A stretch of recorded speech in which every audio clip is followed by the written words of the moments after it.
Hi, thank you for joining us. This is Self-Publishing Insiders brought to you by DTD Live. I'm Lexi Green. I manage social media for Draft to Digital, if you haven't met me yet. I'm thrilled to introduce you to award-winning Sapphic romance author, Jay. Jay, thank you for joining us all the way from Germany. Hi, everyone, and thanks for having me. All right. So Jay, she gave me a little bit of a bio. I just wanted to touch it real quick. Jay lives in the sunniest city in Germany, near the French and Swiss borders. And the writing bug bit her at the age of 11. She used to work full time as a psychologist, but gave up her day job in 2013 to become a full time writer and part time editor. And as far as she's concerned, it's the best job in the world. And I mean, I would find it hard to argue about that. Was that a scary jump for you going from, like a standard kind of safe career into something that takes a little bit more risk, a little bit more daring to jump into, so to speak? Yeah, I mean, it was more of a climb than a real jump. I'm not a big risk taker, so I prepared myself for a period of about a year, building up a little bit of a cushion financially, preparing myself and making sure I actually have the discipline and the time management skills to do that. Yeah, but it is scary because there's no safe income. It fluctuates a lot from month to month. But I never regretted it. So Good. Yeah, no, our friend Lissa Dollinger mentioned, more of a climb than a jump makes it sound much less scary, and I think that that's true. Like if you're going about it the right way, if you're like preparing and not jumping in, like I think a lot of authors think, oh, I will publish one book and then I will quit my job, tell my boss to go screw himself, and just ride off into the sunset. And I think there's a yeah, lot more to it than that. yeah. I don't know any author Yeah. who made it full time with just one book. It takes at least, I don't know. For me, it was, I think, 5 with several already lined up. And Yeah. yeah, Exactly, and I think that that's the realistic way to go about it.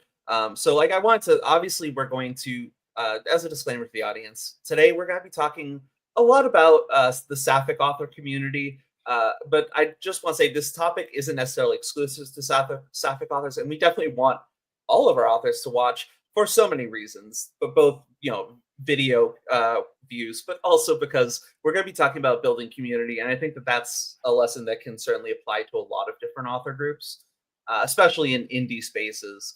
So before we get into anything else, like I toss around Sapphic fiction very casually because I exist in a lot of queer spaces. And it wasn't until Jim kind of pointed out to me that there are a lot of people who don't even know what I might be talking about when I say that. So if you could maybe tell me briefly, explain what Sapphic fiction is, or I don't know, what Sapphic fiction means to you, if you want to get mhm, flowery about it.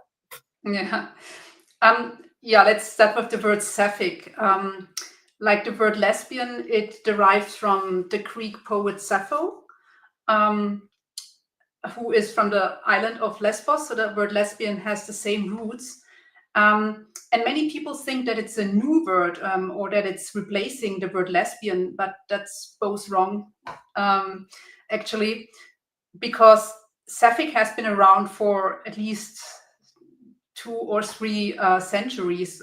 It has already been used in the 18th century, in the 19th century, to mean women who are attracted to women. And nowadays it's used more as an umbrella term, kind of like queer, but not, it excludes men who are attracted to men, but it includes every woman who is attracted to other women. So lesbians, bisexual women, pansexual women, asexual women who are romantically attracted to women. But unlike the word lesbian or women loving women, it also includes non-binary people or genderqueer people and intersex people who are attracted to women and who feel some kind of connection, or the term Sapphic resonates with them. So everyone can decide for themselves if they are a part of the Sapphic community or not. So I would say it's not replacing the word lesbian, it's just a more broader term, a more inclusive term. So over the years, I have switched more from using the word lesbian fiction to calling it sapphic fiction, and lesbian is one part of sapphic fiction. Exactly, and like like you said, like there's nothing stopping you from writing lesbian books, and like being like that lesbian identity is still very important, but there is also that sapphic experience that is shared between different people who are attracted to women in a queer capacity. Um, and I think it's good that we have that kind of community that is formed around Mhm. that can have smaller communities inside of it. Yeah. So another thing I left off of your bio until right now, just because I wanted to point out, uh, you mentioned when you're not writing, you indulge in ice cream, your stationary addiction, you watch way too many crime shows, and of course, you are an avid reader of lesbian books. I feel like it's, and correct me if I'm wrong, but I feel like it's almost the gateway of becoming a sapphic or lesbian author to be first a voracious sapphic reader. Is do you think that that's like something that kind of motivated you to get into writing? Just the feeling of, oh, there are stories that I want to see, these sapphic stories that don't exist yet. I need to be the one to write them. Yeah, definitely. I mean, I grew up, and that relates very well to the topic of community. I grew up in a tiny little town with 800 people, none of them openly lesbian, gay, sapphic, or anything other than cishet. Um, so I didn't see myself reflected. And back then, there were not as many. I mean, not that we have that many now, but at least there is a good bit of representation nowadays in movies and TV shows and books. But back then, and also because I grew up in Germany, there wasn't a lot of representation in media either. And I read my way through entire libraries and still didn't find myself anywhere. And so I think part of why I started writing is to not necessarily write myself into the stories. They are not autobiographical in any um, sense of the word, but to see people like me reflected and parts of me reflected in the stories. And I think many sapphic authors, they write the kind of stories that they want to read, and I still do that.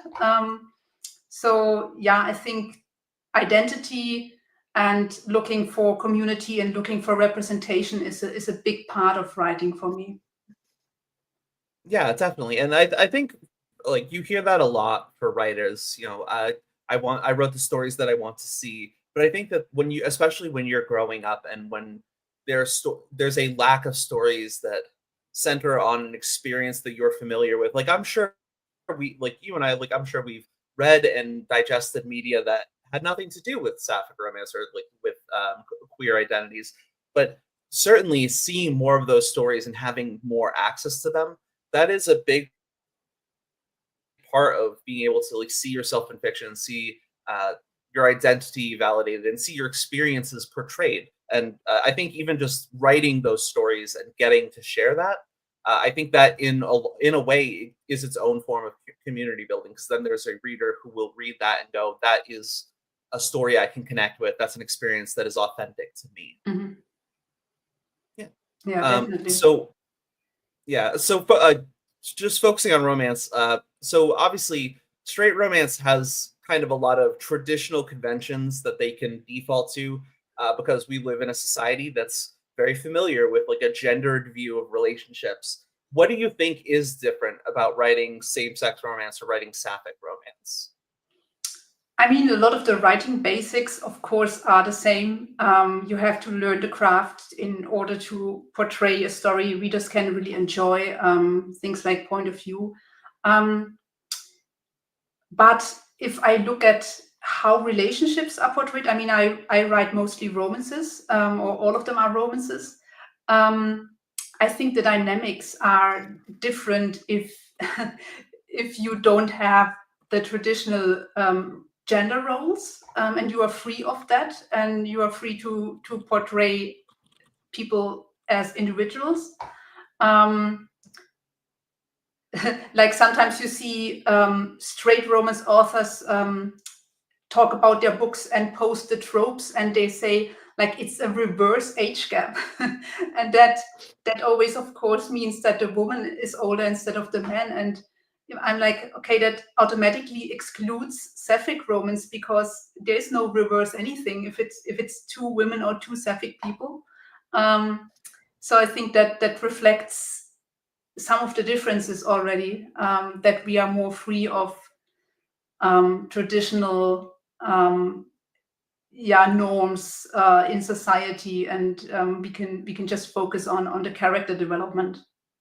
Yeah, and you know what? Until you pointed that out, it never really occurred to me that it is weird that we say specifically reverse age gap, or even like, Mhm. reverse harem. Like there's a Yeah. lot of reverses, and it just shows that in kind of like fiction, there is an expectation of like, well, this is the role that is gendered as masculine, and this is the role that's gendered as feminine. And there's something interesting about not being bound to those roles in the way that you write your characters.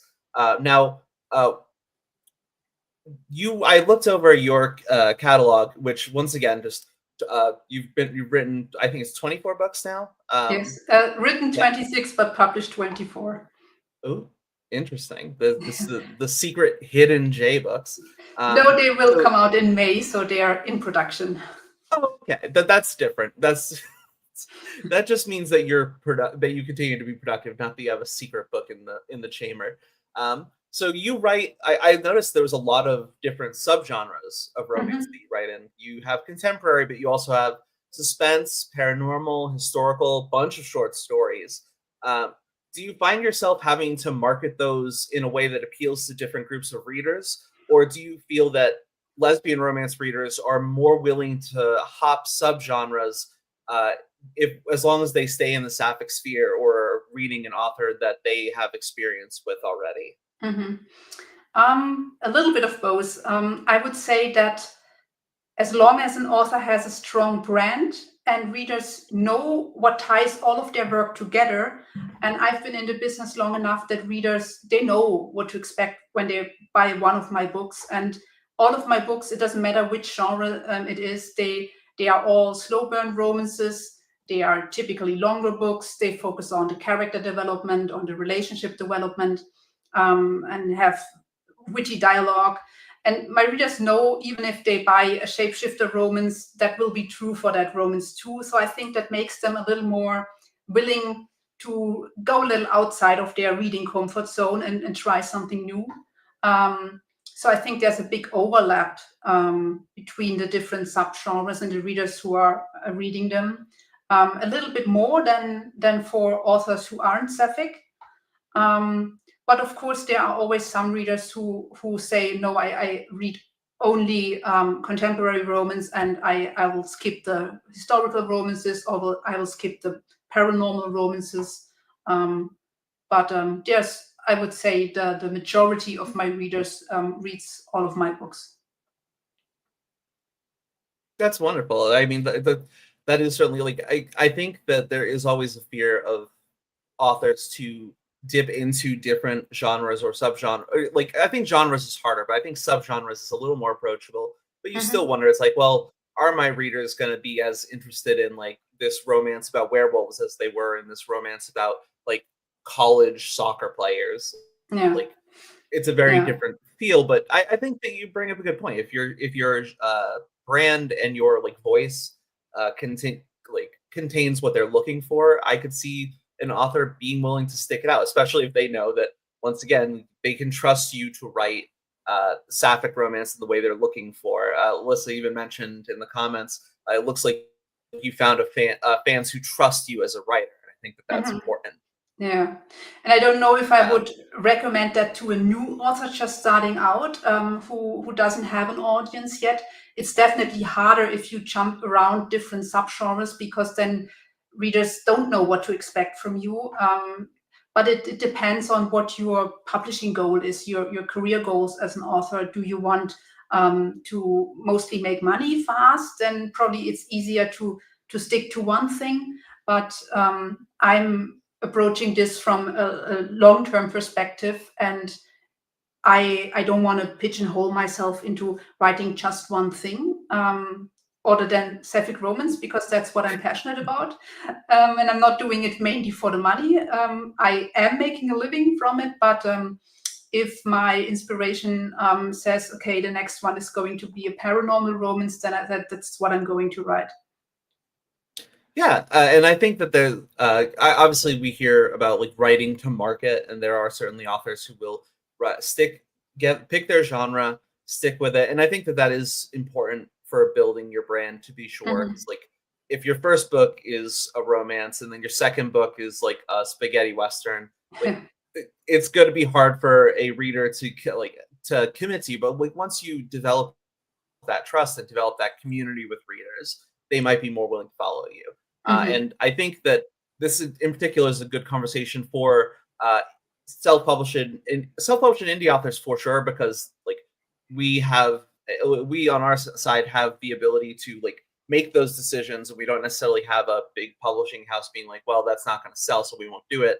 But and I not to like peek behind the curtain here, you are not you are not like an indie in the sense of like self-published authors.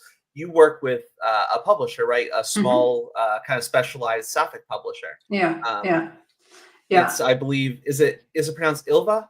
Ilva, yeah, it's a Swedish, and it's the Swedish word for female wolf. So the pack and community idea shines really through everywhere. Yeah, and I think that's one thing that That makes is Sapphic fiction a so little cool. different. Yeah, it's cool, isn't it? Yeah. Yeah, and Sapphic Sorry, fiction. I looked up the name of your publishing house. I did not look up the inspiration. That is way harder than I expected that to go. Mm-hmm. Yeah. So I think what makes Sapphic fiction different is its history. Because then if I look at, let's say, romance or straight romance, it's different. The industry looks a little bit different. Sapphic fiction has traditionally been dominated by small, mainly lesbian feminist presses that were established in the 70s, 80s, and 90s, and in the 2000s. And some of them are still around, like Bold Strokes Books, my publisher, Ilva Publishing, Bella Books, Bywater. And these still have a good market share. But of course, I would say in the last 10 years, indie authors, like self-published authors, have also started to dominate the market. And up until, let's say, 5 years ago, the big mainstream publishers haven't touched Sapphic fiction at all. And then they started with young adult and with fantasy, and now they are branching out into adult romance. But traditionally, it was indie presses and indie authors. And I'm with a small indie publishing house. But I would imagine my day-to-day life as an author is very similar to an indie author. Yeah, and I think that there is that form of like, even if it's not you working independently, you're still working with a publisher that is letting you work within this space that traditional publishers are a little more timid about getting involved in. Like we are seeing more Sapphic stories like enter the mainstream as time goes on, but that's only because doors were opened by publisher houses like Ilva Publishing, like Bold Strokes Books, which is like that was like the publishing house that I got into reading lesbian romance through. And then like the indie author scene, like because there's much less in the way of like gatekeeping in the indie space, you get to have authors who go, okay, well, I have a diverse voice. It's a diverse voice that publish a Penguin Random House might not be as interested in propping up, but I still want to get my story out there. And I think I think that's the gate that opens things up, because now you start to see even in like mainstream, like not outside of books, like you start to see Arcane was just one of the biggest shows on Netflix, and it centered around a lesbian romance between like a femme lesbian and a butch lesbian. And like it involved complicated nuance. It involved a lot of things outside of that romance, but it had a big prominent focus on that romance, and it still was incredibly successful. And I hope that we continue to see those successes lead to more acceptance of these stories. But like, it is hard to pretend that that didn't happen because voices like yours, voices that were working from a place of, a more specialized niche and publishing outside of the mainstream, that's how that becomes a thing. Mm-hmm. Yeah, I think the indie authors and indie presses, they are more willing to take risks because all the publisher, they are queer themselves, and they do it for the same reasons that indie authors publish, to see themselves reflected. And of course, the big mainstream presses are mostly in it to make money, which is legitimate. Don't get me wrong; it's totally valid. Yeah.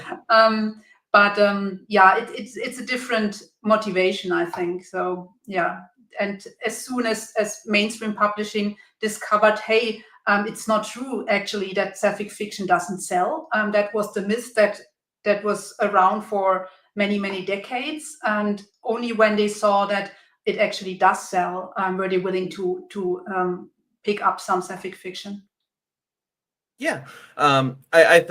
I think you hit the nail on the head, and I'm looking at the comments, and we actually have a couple of questions I would like to touch before we keep going with other questions that I have prepared, because I was being such a nerd about getting the chance to talk to you because I was really excited about this. So we have Chloe Archer presents. How and where do you promote your Sapphic romances? So what goes into like marketing for you as a Sapphic author? Yeah, I think mostly the basics are the same. First, you have to have a good cover in place, a good blurb in place. You have to have good editing. So that's the same as publishing any kind of book. But let's say you have all of that. Where you would promote is different, because I would say, especially if you're writing Sapphic romance, and especially if you're writing contemporary romance, if you market to a mainstream audience, your return on investment will be a lot lower because you're not really targeting the right readers. A high percentage of them will not touch a Sapphic romance, no matter what. I would say the best places are the Sapphic fiction spaces. To name a few, I Heart Sapphic. And the website is I Heart, and Sapphic is not spelled the way we spell Sapphic romance, but it's SAPPHFIC. So it's a mix up between Sapphic and fiction. I Heart Sapphic, run by T.B. Markinson and Miranda McLeod. And they have built first a newsletter. They're sending it out 5 times a week. And Tuesdays, for example, it's a new release newsletter where you can have your book included. They have a huge database of Sapphic books. I forgot how many they have now, but I think the last I heard was like 8,000, but I could be wrong. It's called the Book Finder, and people can look up any archetype, any trope they want, any subgenre they want, any spice level they want, and you can have your book included in that. There's a form on their website. Then, other than I Heart Sapphic, there's yeah, that's the thing. Yeah, yes. Then there is My Queer Sapphic. Also Sapphic with an F in there. And that's a paid newsletter where they mostly include discounted Sapphic fiction. Then there's me. I run a year-long reading challenge that is called Sapphic Book Bingo, where authors can submit their books. And I have done that for 7 years now. I also have other, yes, that's the book bingo card, one of the 2 big book bingo cards. And readers can win prizes, and there's a weekly post covering one of the categories of the bingo card, and then I give 15 book recommendations. And I promote it. I have a Goodreads group. I have a Facebook group where I promote it, and I promote it across all my social media and to my newsletter subscribers and blog subscribers. So that's and all of the things I'm just mentioning, other than my queer Sapphic, is all free. The same is true for I Heart Sapphic. Most of the things they're offering are free. They also have paid ads, but all the other things like the new release newsletter, these are all the free things. Yeah. So for if you're an author and you're looking to cross promote or to have free or low cost promo opportunities, I would say go to my website for Sapphic fiction authors, the Sapphic Quill, and Sapphic without the F, just the Sapphic Quill .com. Yes, that's it. And I have in the menu, it is a page called cross promotion, where I have all the things. I have a new author of the month option. I have a giveaway of the week option. And in December, I always run the Sapphic book advent calendar, which is super popular with readers. So there's a lot of options. And I would say the best thing is to make good use of the community that is already out there, to network, to cross promote, to build relationships with your fellow authors, but do it in an authentic way and give back to the community. Don't let it be too one-sided, that you are always the one who takes and wants others to help them and never gives back. So it has to be a give and take. So that's important. Wow, you just strolled through so many things I was looking to ask you about. That is wonderful. So the Sapphic Quill was one of the things that put you on my radar, because I think that these newsletters are a big part of that that community building.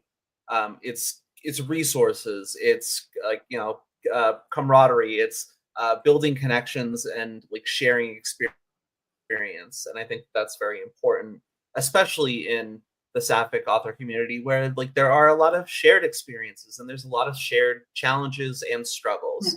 And I brought up the Sapphic book bingo while you were talking, just because this was the other thing that I noticed that I thought was neat, because this is simultaneous. I love a good game. I love a good engagement thing that will connect people and give people kind of a call to action. And this is simultaneously, I thought it was a cool way to build community with Sapphic readers who are looking to, pick up new books to read. And I do think that Sapphic readers are, like indie readers, are very willing to go outside of the authors they know to find new stories to read, to find new potential authors. So I think that's a great way to do it. And I think it's also a cool way to build community with those authors that you're highlighting, that you're showcasing. And I think what you said makes sense, and is something that you clearly do, which is to be authentic and to give back. Because it's being part of an author community isn't just about what that community can do for you. It's about what you can do for your community, not to accidentally parrot an old dead president. But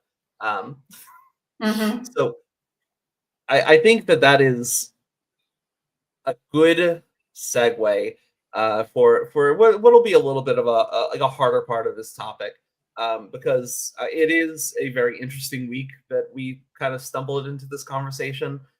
Totally not by design, just accidentally. This is where the week where we are talking about Sapphic fiction. So let's address the elephant in the room.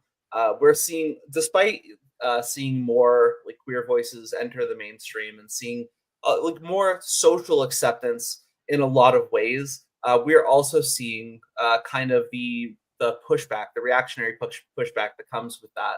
And we're seeing policies and even legislation that's kind of nibbling away at the protections and the safety for queer authors and queer people in general. And we've been seeing that for a while. And this isn't just an American struggle. Obviously, you're in Germany, but this is something we see in Europe as well, right? And as someone who is in community with other Sapphic authors, just what are people feeling nowadays, like as we look with, as things get passed and as new policies get implemented, Yeah. what are the conversations looking like? I think I would say during the past year, it's not just this week or the past few months. I think most authors are struggling with two things. First, that the hate has gotten a lot louder.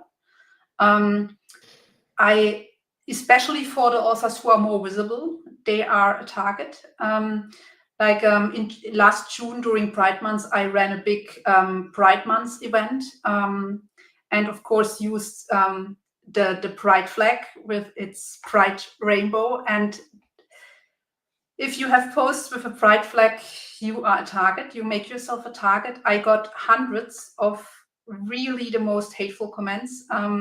Not going to share any of them, but it was really bad. I spent hours cleaning up my comments, and reporting them to various social media platforms doesn't do much good. So I feel it has become much harder to find safe spaces, to build safe spaces for the community. A lot of people left some of the social media platforms that are no longer really doing anything to keep us safe. I stayed. I made a personal choice. I understand when someone leaves, but I made a personal choice to stay. I'm too stubborn to let myself be driven out of the communities that we built together. Like, I have a Facebook group of over 6,000 readers, and really, it's a really good group. And we managed to have a very respectful communication with each other.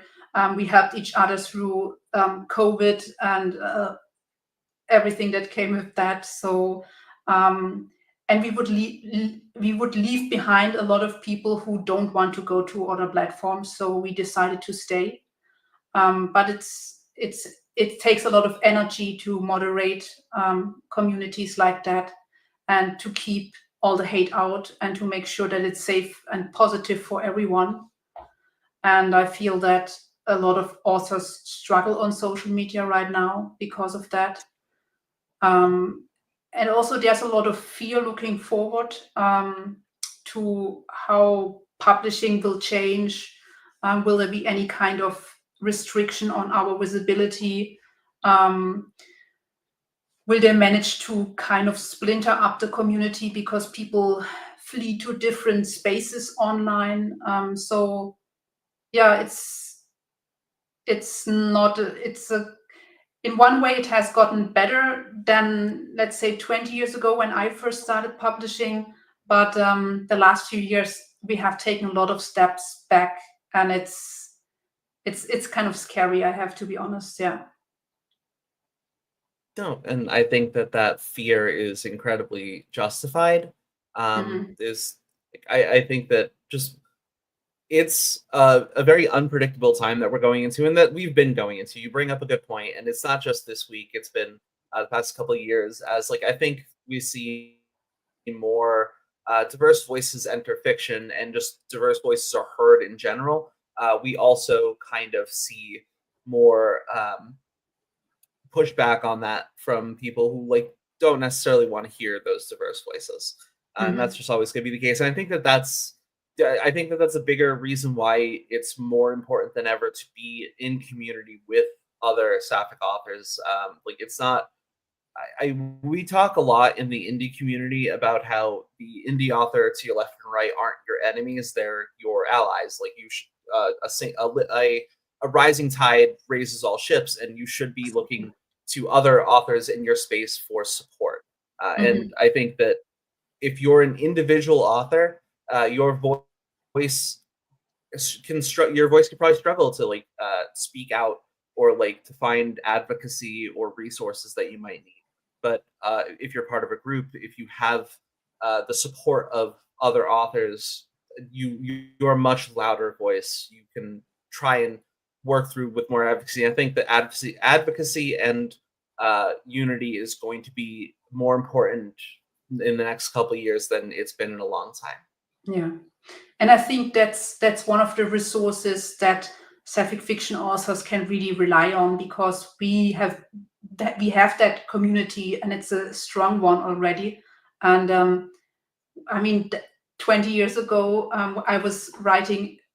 Yeah, I switched exactly 20 years ago. I switched from writing in German to writing in English because I wanted to have a community, and there was none in Germany or in the German-speaking part of the internet.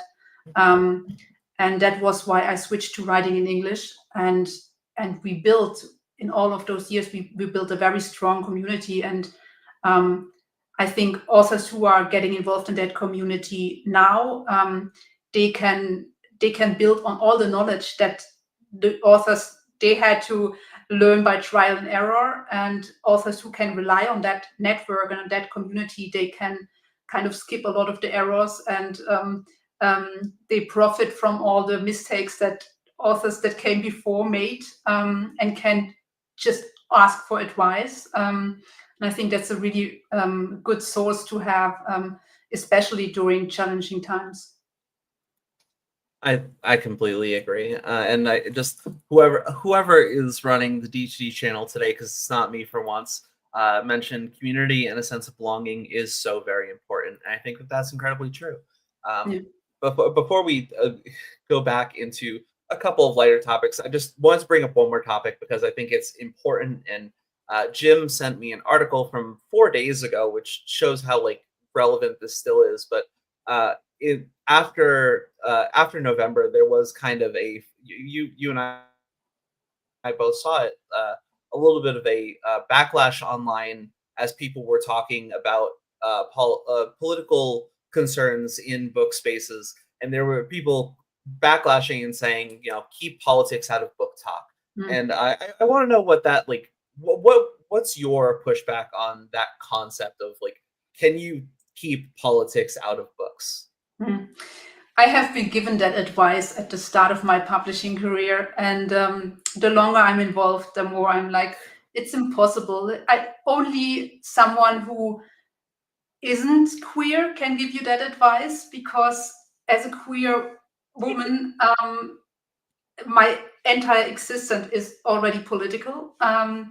My books are political, even though I'm not consciously talking about politics, but yeah, I've been called too queer, and yeah, it's impossible to leave it entirely out when all the politics influence our lives so much.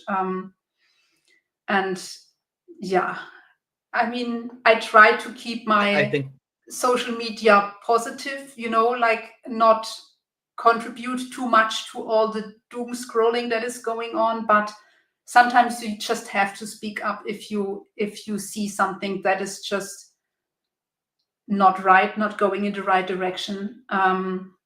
And yeah, to anyone who says to keep politics out of writing is clearly not a part of the queer community. Yeah, for doom scrolling, I've never heard of her.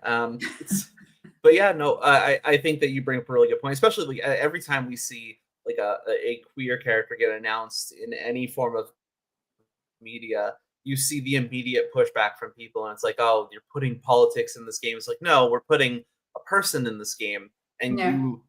you see their identity as political, and like that's the reason why saying something like, oh, you should keep politics out of this, and like this channel typically doesn't get too political, and like this isn't necessarily the norm for us, but like it's hard not to acknowledge that politics in books exists. Like Beth Cox, regular watcher, mentioned, yeah, all books are political in some way or another, and that's true. Like whether you're watching, like The Hunger Games was one of the biggest books in the world for a couple of years, and the Hunger Games is inherently a political series, and I think that it's just naive to say that keep politics out of books. Like it's just an aspect, especially when politics gets involved. We had last year every library who's like a library advocacy group on, and like that was a little bit more political because politics is engaging in libraries right now, and that's just something that we have to acknowledge.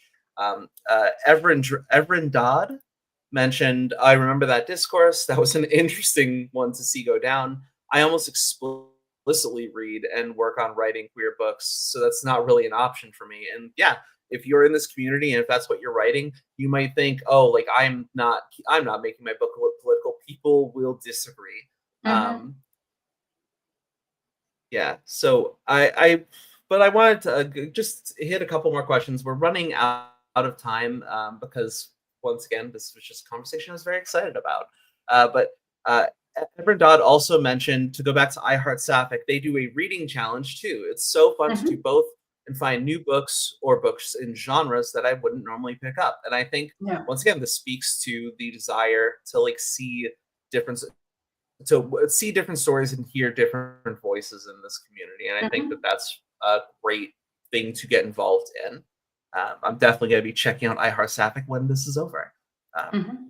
and this goes way, way back. And I'm sorry, Robin Clairvaux, for not touching this earlier. But I found Sapphic romances to be a bit more character driven than straight ones I've read. I've never thought of it being particularly because it's not being tied to conventional tropes. So this goes back to what you were saying about the freedom to be a little more freewheeling and more, like give your characters have your characters tied less to conventional gendered tropes. Mm-hmm. Yeah. And I think if you have most sapphic romances are between two women. We see more non-binary characters now, but still most are between two women. And I think authors have to set them apart from each other more. They can't just be, here's the man, here's the woman, but they are both women, and there has to be something else that makes them different from each other. So I think a little bit more investment into character development is a given. Yeah. We also have just one last comment to pull up. Sapphic, Beth mentioned Sapphic fiction makes me think of Ruby Rowe / Sasha Black. I just wanted to pull that up Yeah. because Ruby is a friend of the show. She's Hmm. wonderful. Yeah. And yeah, I'm glad that there are people that are recognizable in this space, and like I'm glad that people are able to kind of build their name on this. Especially you.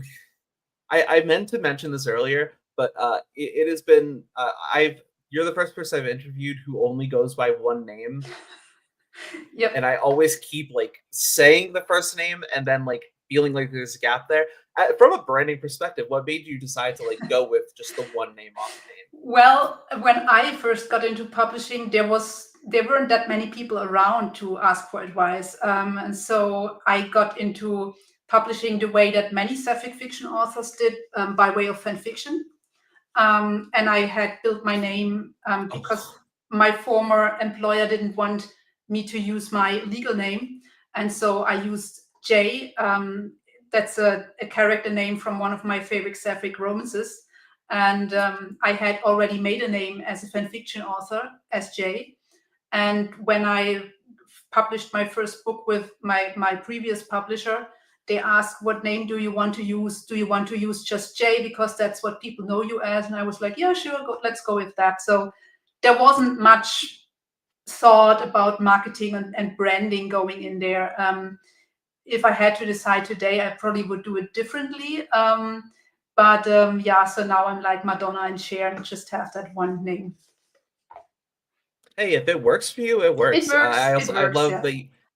I love that you come from a background in fan fiction. I feel like I did less fan fiction writing and more uh like forum role play, and I think that's where my writing habit really started to kick in when I was a kid. So I feel like that it's interesting to see, especially queer writers kind of start in these spaces that are less official, build up Hmm. their confidence, build up their experience with writing, so that they can then put their writing out into the world. Yeah. Wait, yeah, you know what? Before we go, I'm gonna pop up from Alyssa once again. Alyssa from Draft to Digital. Were you able to bring some of your fan fiction audience when you transitioned into being an author? Yeah, I have the truly the best readers in the world. Some of them followed me from my very early fan fiction days, and they still read all of my books. So I'm really lucky. That's fantastic. Well, I mean, like we said, I think there is a loyalty that Sapphic readers develop when it comes to finding an author whose experiences are authentic and whose voice they trust. So I'm really glad that you were able to take that from the early age that you got bitten by that writing bug and build it into this beautiful Sapphic career that you've made for yourself. Yeah, me too. All right. Well, so we are at the end of the time for today's show. Thank you so much, Jay, for joining me. This has been an absolute pleasure. And I would like to thank our viewers and listeners for joining us. Be sure to like and share the video with your author friends and communities. If this is your first time tuning in, please be sure to follow and subscribe for more conversations with industry insiders. And to see who our next guest will be and when we'll be going live next, be sure to visit D2D Live. Be sure to bookmark that page as well.